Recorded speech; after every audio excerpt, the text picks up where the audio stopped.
এই বাচ্চা ছেলেটার কথা মনে আছে আপনাদের? যারা বাংলাদেশের ক্রিকেট খুব ভালোভাবে ফলো করতেন তাদের মনে থাকার কথা। ভারতীয় গণমাধ্যম স্টার স্পোর্টস ২০১৫ সালে একটা বিজ্ঞাপন প্রকাশ করে, যেখানে এই ছোট বাচ্চা ছেলেকে বাংলাদেশ হিসেবে পরিচয় করানো হয়।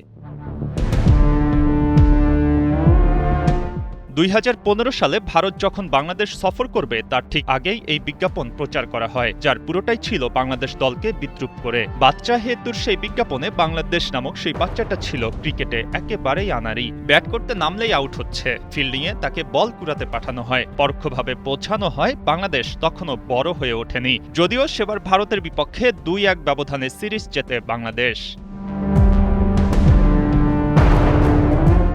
স্টার স্পোর্টস এমন আরও বহু বিজ্ঞাপন প্রচার করেছে বাংলাদেশকে নিয়ে। কখনো তার চরিত্র হয়েছেন বীরেন্দর সেবা, কখনো অন্য কেউ। তবে প্রতিটা বিজ্ঞাপনের মূল ভাব ছিল একটাই: বাংলাদেশকে ট্রোলিং, বাংলাদেশ দলকে নিয়ে মজা করা, ছোট করা। এবার সেই স্টার স্পোর্টস বাংলাদেশের পেস সেন্সেশন হাসান মাহমুদকে নিয়ে একটা কন্টেন্ট রিলিজ করেছে। ৬ মিনিট ২২ সেকেন্ডের সেই কন্টেন্টে হাসান মাহমুদ নিজের এক্সপেরিয়েন্স, টিমের প্রিপারেশন থেকে শুরু করে অনেক বিষয়ে কথা বলেছেন।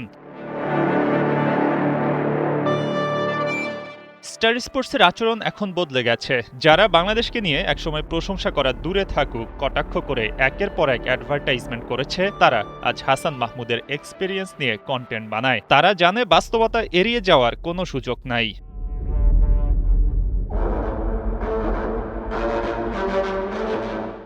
বাস্তবতা এড়ানোর সুযোগ যে নাই, এটা আরও অনেকেই বোধ করছেন। বাংলাদেশ দলের প্রশংসায় মেতেছে পুরো বিশ্ব। এর মূল কারণ দলটা বেশ কয়েক বছর ধরেই ধারাবাহিক দেশের বাইরে ভালো ক্রিকেট খেলছে, সম্মানজনকভাবে জিতছে টেস্ট ম্যাচ।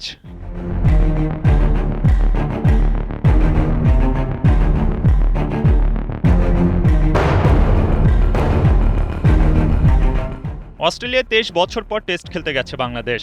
ডারউইনের প্রথম টেস্টেই নাজমুল হোসেন শান্তর দল ৯ উইকেটে জয় পেল, যে জয় পুরো বিশ্বের ক্রিকেট প্রেমী মানুষকে নাড়া দিয়েছে। আপনি যে এই জয়কে বাংলাদেশের বীরত্ববাদে আর ভিন্ন কিছু দিয়ে ব্যাখ্যা করবেন, তার সুযোগটা কিন্তু নাই। ফলে প্রশংসাটা করতে হচ্ছে কোনো না কোনোভাবে।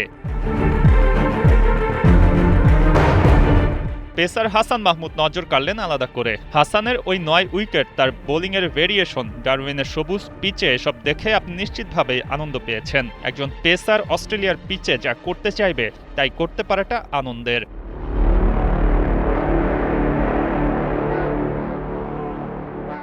শুধু বোলিংয়েই তো নয়, বাংলাদেশ ব্যাটিংয়েও সমান খেল দেখিয়েছে। কামিন্স, হ্যাজেলউড, স্টার্কদের সামনে টিকে থাকা যে কোনো দলের জন্যই কঠিন। সেখানে প্রথম ইনিংসে ৪২৬ রানের সংগ্রহ, যার মধ্যে তানজিদ তামিম মাত্র সেকেন্ড টেস্ট খেলতে নেমেই হাঁকিয়ে বসলেন সেঞ্চুরি। এক ম্যাচে বাংলাদেশের কত অর্জন। বাংলাদেশ জিতল, আর জয়ের পর কিন্তু খুব বড় উদযাপন করেনি। এর মানেটা খুব পরিষ্কার: দলটা এই জয়গুলো অভ্যাসে পরিণত করতে চায়।